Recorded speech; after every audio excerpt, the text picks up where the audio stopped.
What's going on, everyone? Thank you so much for coming back today. Thank you so much for taking time out of the day. Just click on today's video. It's that time of the year again. It's the time where Mariah Carey and Michael Bublé emerge from their caves, singing their Christmas carols. It's also that time of the year where you go out and you fight the crowds to get that one special gift for that someone, just to have them open it and go, "Oh, I didn't even know they made these. Yeah, no, I love them." Now, I was actually talking about these, that I wanted that. My favorite part of this holiday season, well, besides Little Debbie Christmas trees, is watching Christmas movies. This is the part of my life that I've always enjoyed, watching the Christmas movies, just to kind of get myself in the Christmas spirit. Now, in this, I have compiled a list of my favorite top 5 Christmas movies that I have. Your list is going to be a little bit different, and that's absolutely okay. I'm so curious to hear from you guys what your top 5 is. Please don't throw tomatoes at me about my top 5, okay? All these have a special place in my heart, and they all are my favorites for a reason.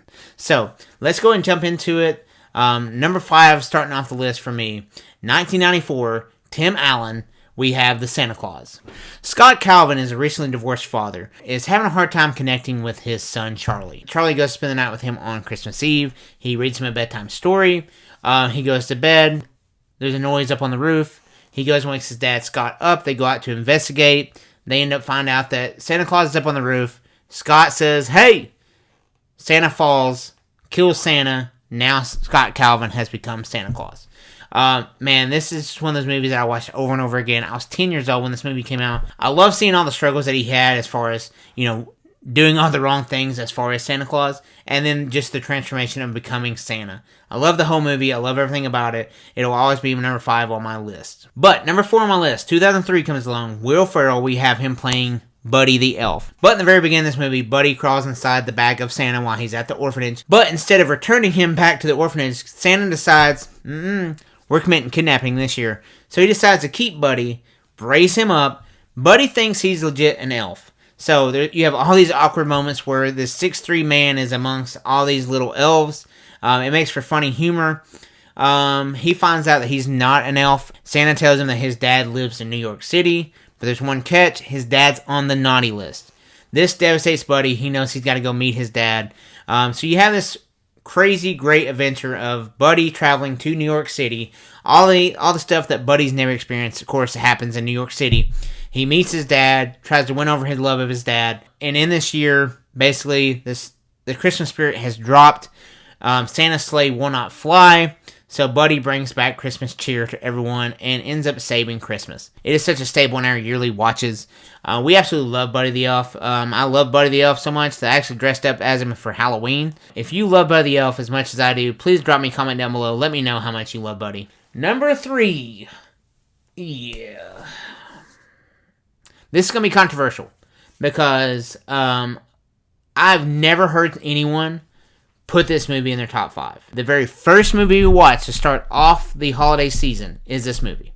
But I'm talking about the 2005 Tim Allen, Jamie Lee Curtis, Christmas with the Cranks. The movie starts off with their daughter leaving for the Peace Corps. Luther actually convinces Nora that we are skipping Christmas altogether. We are skipping the famous Christmas party that they throw every year. All the decorations. They're skipping putting Frosty up on the roof, which becomes this huge deal inside the neighborhood because you have Frohmeyer, who's played by Dan Aykroyd. Great role for him, that he's trying to win this decorating competition. They got to have Frosty up on the roof, be qualified for it.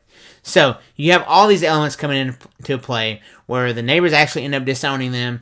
They don't want to have no part to do with them, with the Cranks. So the day before they're supposed to leave, they get a phone call from Blaine. She's coming home. She's engaged. She's coming home for Christmas because she's been telling her fiancé, Enrique, just how famous the Cranks Christmas Eve party is. So, this starts a panic that they must now go back and apologize to all the neighbors and put on this amazing Christmas party so that way Blaine would never know that they were going to skip it.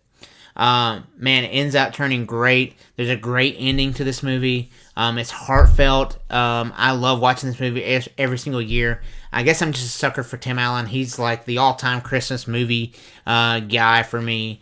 But if you've seen Christmas with the Cranks, please drop me a comment down below. I want to know if it's in your top 5. Hopefully it is. If not, go back and revisit it. It's truly, truly one of my favorites. But before we get into the top 2, I want to at least have some honorable mentions. So, honorable mentions for me. Now, these movies we watch every single year, they just barely miss the top 5. So, honorable mentions: Family Stone, A Christmas Story, 4 Christmases, Bad Santa, Family Man, Daddy's Home 2, and Surviving Christmas. All those movies is movies that we have to watch, make sure that we watch on a yearly basis before our Christmas feels complete. But number 2 for me, of course, I have Home Alone 1 and 2. I'm just going to go ahead and bundle those together. Kevin McAllister is actually left at home when he is forced to sleep on the 3rd floor after a whole fight with his brother Buzz, who ate all of his cheese pizza. Of course, the family wakes up late, and they're forced to rush to the airport, and they forget about Kevin being on the 3rd floor. Our troubles will be ours. Of course, we have the Wet Bandits. They've been scoping out the neighborhood for a very long time. They know that everyone's leaving for the holidays, and they're ready to make a giant score, going inside these houses, wiping them out, leaving the water running, so that way they leave their signature mark. So Kevin is forced to defend his house against Harry and Marv. The whole time, the mom is trying to make her way back home with the help of the very famous John Candy. As she gets home, a few minutes later, the whole rest of the family gets home because they waited around for the flight that she didn't want to take. So they all make it home. They realize it's Christmas. Shit, we don't have any food in the house. Don't worry. Kevin got milk, eggs, and fabric softener. Which, I don't know how far a carton of eggs would go on like 9 people. But, kids, everyone gets a glass of milk and 1 egg this year. Nope. You get 1 egg. Sorry, that's it. Sorry, guys. Home Alone 2 comes out in 1992. Now, I will have to say, I think Home Alone 2 is my favorite of the Home Alones. You have Home Alone 2 starting off where a newspaper hits the door, letting you know that the Wet Bandits have now escaped prison. So why does Kevin's dad unplug the whole setup? Why didn't he just unplug the one thing that he needed? And instead, he unplugged the whole thing and plugged in the alarm clocks and everything like that. And why does no one else set a damn alarm in this house?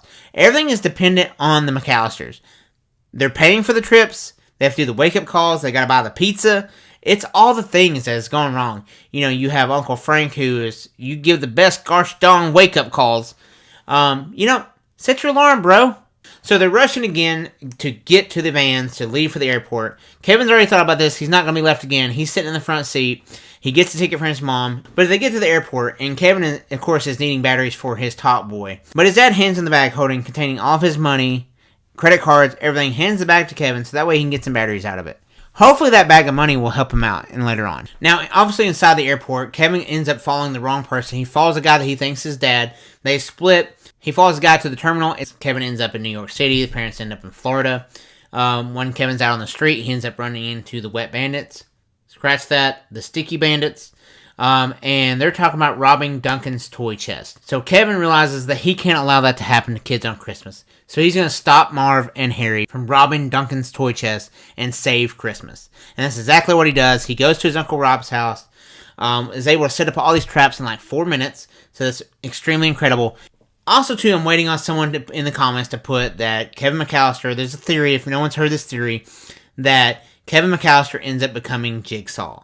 That's pretty funny to me. It's a pretty funny fan theory to me. So I'm waiting for someone in the comments to say that. So let's get back to the video. Also, too, in the very end, super glad that Kevin met this creepy pigeon lady. She comes in super helpful there at the end. And, of course, again, Christmas is saved by Kevin McAllister. Number 1 on my list, and I think it'll always maintain number 1 on my list. I don't know if another movie can surpass this, ever. It's one of my favorite movies of all time. Of course, I'm talking about Christmas Vacation, 1989, Chevy Chase, Beverly D'Angelo. This movie is full of classic stuff in this movie. Of course, you have the squirrel in the tree. You have the house covered in lights that none of them want to work. Of course, you have the famous line of Eddie. Shitter was full! And absolutely my favorite one that me and my wife quote all the time is, "Why is the floor all wet, Todd?" "I don't know, Margot." But all the problems insist whenever the whole movie Clark is talking about putting his Christmas bonus into putting in a pool in the back. But what Clark doesn't realize is that Clark's boss actually cut out bonuses this year. No one's getting a bonus. So, it comes down to it, Clark gets his bonus, and it's actually a coupon for Jelly of the Month Club. Clark, that's the gift that keeps on giving the whole year. And Clark realizes he's not going to get his Christmas bonus. He's not going to get the pool in the back. So this sends Clark into a little bit of a rage. But 100%, if my boss did that to me and just cut out bonuses for me, I would 100% want to call and leave them a voicemail. And it would sound a little bit something like this. Sack of monkey shit you are! It would go something like that. But Clark's boss ends up coming around. He realizes it was super wrong for him to cut out Christmas bonuses this year, that he's going to reinstate it, and also give everyone an extra 20%. So, this makes everyone extremely happy. Clark saves Christmas. The movie ends. Man, it's one of the all-time classics. Like I said, all these movies hold a spot near and dear in my heart. Your top 5 is going to be different because you have different stories, you have different memories that associate with those. Please, if you like Christmas movies, drop me a comment down below. Let me know what your top 5 are. I would love to hear from you guys. Again, there's no wrong answer. It's all about you. Hopefully you guys have a happy and Merry Christmas. Mom, I love you. I miss you so much. Christmas is not the same without you. But I love you guys. And I'll see you guys in the next one. Thanks, guys. Hallelujah! Holy shit! Where's the Tylenol?